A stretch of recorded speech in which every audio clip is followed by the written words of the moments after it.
প্রিয় দর্শক, আসসালামু আলাইকুম। আমি ডক্টর বজলুর রহিম রিপন, মেডিকো হসপিটাল, রেস্টিপাড়া, টাঙ্গাইল থেকে আপনাদের সবাইকে শুভেচ্ছা জানাচ্ছি। প্রিয় দর্শক, দিন দিন কিন্তু পিএলআইডির রোগী অর্থাৎ কোমর ব্যথার রোগী প্রচুর পরিমাণে বেড়ে যাচ্ছে এবং এই পিএলআইডির কারণে বহু মানুষ দীর্ঘদিন যাবৎ কষ্ট ভোগ করছেন, অনেক চিকিৎসা নিচ্ছেন কিন্তু সুস্থ হতে পারছেন না এবং অনেক রোগী কিন্তু আবার হতাশ হয়ে যাচ্ছেন চিকিৎসা নিতে নিতে। এখন প্রশ্ন হচ্ছে যে এই যে পিএলআইডির রোগীগুলা কেন সহজে ভালো হয় না, কেন তারা হতাশায় চলে যায়, সেই বিষয়টি নিয়ে আমি একটু কথা বলতে চাই। পিএলআইডিটা সাধারণত বেশিরভাগ ক্ষেত্রে দেখা যায় L4-5 বা L5-S1 লেভেলে বেশি হয়ে থাকে। এটা এমআরআই করলে বোঝা যায় যে আপনার ডিস্কের হার্নিয়েশন বা প্রলাপসের লেভেলটা কোন লেভেলে আছে। পিএলআইডির রোগীরা সাধারণত রোগ হলেই দেখা যায় চিকিৎসকের কাছে যান, ব্যথানাশক ওষুধ খান, ব্যথানাশক ওষুধ খেতে খেতে ব্যথা কমে না, তারা হতাশ হয়ে যায়। আসলে পিএলআইডির রোগী কিন্তু শুধুমাত্র ব্যথানাশক ওষুধ খেলে আপনি ভালো হতে পারবেন না।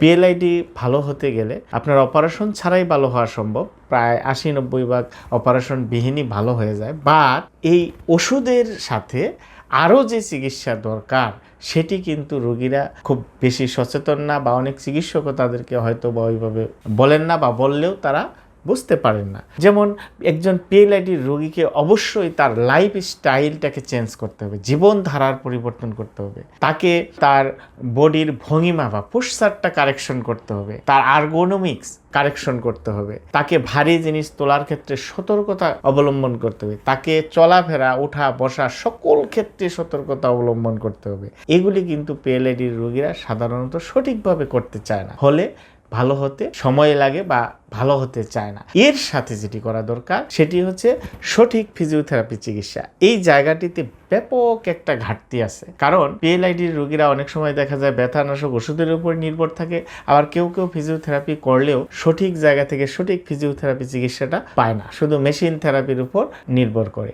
কিন্তু পিএলআইডির বিভিন্ন গবেষণা বলে মেশিন থেরাপিতে কিন্তু শুধু পিএলআইডি পরিপূর্ণ সুস্থ হওয়া সম্ভব নয়, কারণ পিএলআইডি একটা মেকানিক্যাল প্রবলেম, এটাকে মেকানিক্যালি কারেকশন করতে হবে। ফলে এখানে এক্সারসাইজ একটা গুরুত্বপূর্ণ পার্ট। সেই এক্সারসাইজ যদি সঠিকভাবে না করা যায়, সঠিক পদ্ধতিতে না করা যায়, তাহলে কিন্তু পিএলআইডি ভালো হবে না।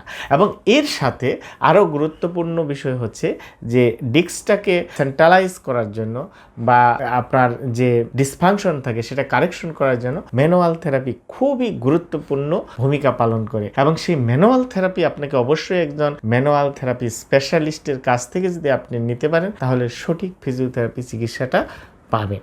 এবং এর সাথে অনেক সময় দেখা যায় যে নার্ভ মোবিলাইজেশন বা নার্ভ গ্লাইডিং খুবই ইফেক্টিভলি কাজ করে, এবং নার্ভ গ্লাইডিংটাও একজন এক্সপার্ট ফিজিওথেরাপি চিকিৎসকের কাছ থেকে নিলে সবচেয়ে ভালো। তো আমরা যদি প্রপারলি ওষুধ পাশাপাশি আপনার জীবনধারার পরিবর্তন, আমাদের পোশ্চার কারেকশন, আর্গোনমিক কারেকশন এবং এক্সারসাইজ, ম্যানুয়াল থেরাপি, এর সাথে কিছু ইলেকট্রিক্যাল মোডালিটিস, এই সবগুলা মিলে যদি আমরা একটা কমপ্লিট চিকিৎসা নিতে পারি, তাহলে কিন্তু পিএলআইডির সাধারণত অপারেশনের প্রয়োজন হয় না, এবং সেই ক্ষেত্রে রোগী দ্রুত সুস্থ হওয়ার সম্ভাবনা থাকে। কিন্তু এই জায়গায় কিছু অসচেতনতার কারণে রোগীরা পূর্ণাঙ্গ ট্রিটমেন্টটা না পাওয়ার কারণে কিন্তু তারা সহজে সুস্থ হতে পারেন না। সুতরাং পিএলআইডির রোগে যারা ভুগছেন, কোমর ব্যথায়, তাদের প্রতি পরামর্শ থাকবে, আপনারা চিকিৎসকের পরামর্শ নিয়ে ওষুধ খাচ্ছেন, পাশাপাশি একজন বিশেষজ্ঞ ফিজিওথেরাপি চিকিৎসকের পরামর্শ নিয়ে যদি ফিজিওথেরাপি চিকিৎসাটা সঠিকভাবে নিতে পারেন, আশা রাখি আপনি সহজেই এই কোমর ব্যথা বা পিএলআইডি ভালো হওয়া সম্ভব। ধন্যবাদ সবাইকে। আসসালামু আলাইকুম।